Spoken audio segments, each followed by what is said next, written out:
guys, para sa water pump na DIY battery. 6 pesos yan mga guys. Didikit natin yan. Ang connector ko hindi ko mahanap eh. Ang ginawa connector na sa wire, play white, silver siya guys, manipis lang.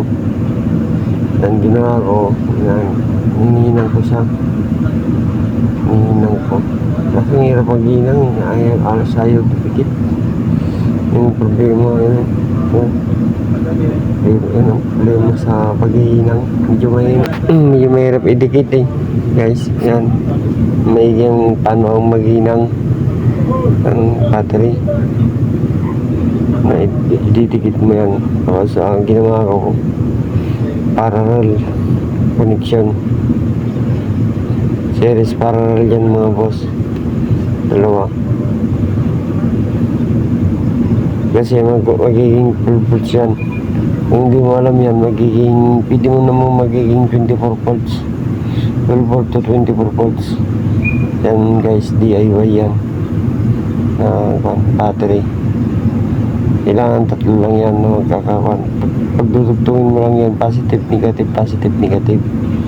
Yun guys, ang diskarte yan para matagal ang buhay ng battery. Kaya ako nagdagdag ulit yan para sa supply ko ng tubig, kasi yung mukhang masyado eh, maliit. Mag-DIY ulit ako guys.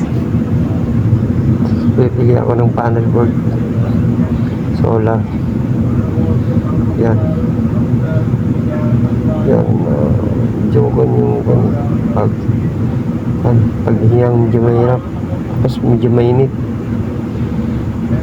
Yung pinagpawisan ako ng gusto dyan guys, kasi walang hangin na pumapasok.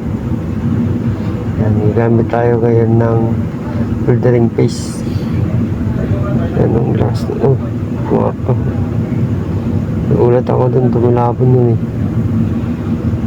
Yan, ilapon ng battery. Makupusta, tumulat.